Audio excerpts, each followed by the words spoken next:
ನಮ್ಮವರು ಎಲ್ಲಿ ಹೆಚ್ಚಿದ್ದಾರೋ ನಾವೇ ಅಲ್ಲಿ ಆಡಳಿತ ನಡೆಸ್ತೇವೆ. ನಾವು ಪಾಕಿಸ್ತಾನವನ್ನೇ ಬೆಂಬಲಿಸ್ತೇವೆ.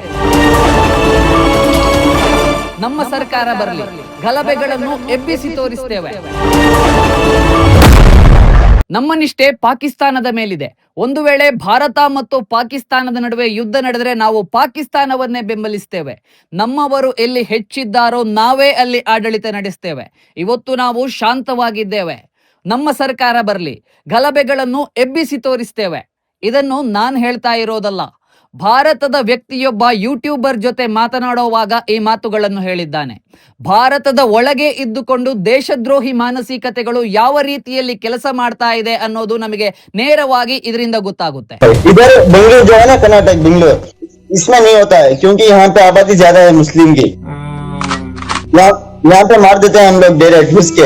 अरे बहुत खूब जनाब, बहुत खूब. जितने आपके ये इंडिया में हिंदू लोग हैं, आप बस उनको खत्म करें. बाकी डरने वाली बात कोई नहीं है. आपके भाई लोग बैठे हैं पाकिस्तान में. जो जहाँ पे बिहार हुआ, मतलब कर्नाटक के बाहर जहाँ पे मुस्लिम की आबादी कम रहती है, वहाँ पे होता है ये सब. जी जी, देखिए इसीलिए तो हम लोग बोलते हैं आप लोगों से कि भाई चाहिए कि ये इन हिंदुओं को खत्म करें. जिस दिन जंग होगी ना भाई, जिस दिन जंग होगी कर्नाटक से हिंदुस्तान के अंदर, इंडिया के अंदर, उस दिन दिखा देंगे हम लोग. बताएं भाईजान, जैसे अभी इंडिया और पाकिस्तान की जंग हो जाती है, किसे सपोर्ट करेंगे आप?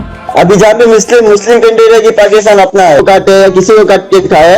तुम लोग अभी जैसे आपका गांव माता है, उसको घर में लेके जाके रखो ना, बाहर छोड़ देते हैं रास्ते पे. अबे तुम्हारे अंदर एक मुसलमान तुम्हारे 1000 पे भारी है, ये ज़हन में रख ले. अच्छा, ताकत दी है क्या? तभी उसी ताकत से तुम लोग लब जिहाद करके लड़कियों को फंसाते हो, है ना?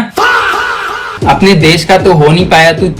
मैं क्या बोला तुझे, पाकिस्तान अपना है. पाकिस्तान तेरा अपना देश है. हाँ, तेरा देश तो फिर आतंकवादियों को हिंदुस्तान में भेज के मासूम जाने मरवा रहा है. इस हिसाब से तो तुझे सबसे पहले पाकिस्तान भगाना चाहिए. किसे पाकिस्तान भाग जाओ. तेरे जैसे जितने एंटी नेशनल है ना इस देश में, उन सबको पकड़ के पाकिस्तान भगाना चाहिए. अगर तुम लोगों के अंदर हिम्मत है ना, अपनी पूरा इंडिया के अंदर, अभी सरकार आपकी तरफ है. जिस दिन सरकार. ನಮಸ್ಕಾರ, ಸ್ವರಾಜ್ ವಿಶ್ಲೇಷಣೆಗೆ ಸ್ವಾಗತ.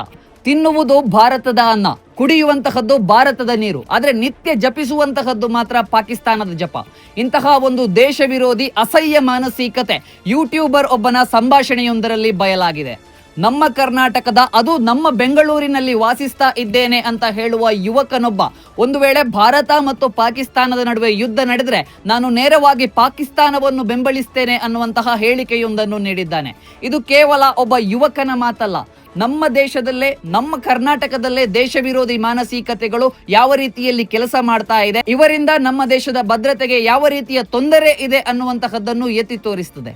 ನಿಜವಾಗ್ಲೂ ಇವರು ಭಾರತೀಯರ? ಆ ಭೂಪನ ಮಾತುಗಳನ್ನು ಕೇಳುವಾಗ ನೀವು ನಿಜವಾಗ್ಲೂ ಭಾರತೀಯರಾಗಿದ್ರೆ ನಿಮ್ ರಕ್ತ ಕುದೀತದೆ.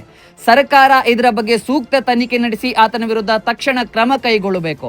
ಇವನಿಗೆಲ್ಲಾದ್ರೂ ಬೇರೆ ದೇಶದ ಜೊತೆ ಅಥವಾ ಉಗ್ರ ಸಂಘಟನೆಗಳ ಜೊತೆ ಸಂಪರ್ಕ ಇದೆಯಾ ಅನ್ನುವಂತಹದ್ದನ್ನು ಕೂಡ ನೋಡಬೇಕಾಗುತ್ತದೆ. ಹೌದು, ನಾವು ವಸುದೈವ ಕುಟುಂಬಕಂ ಅನ್ನುವಂತಹ ಕಲ್ಪನೆಯ ಜೊತೆ ಬಂದವರು.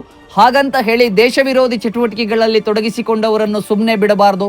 ಇದರ ಬಗ್ಗೆ ನಿಮಗೇನನ್ನಿಸ್ತದೆ? ಕಮೆಂಟ್ ಮಾಡಿ ತಿಳಿಸಿ.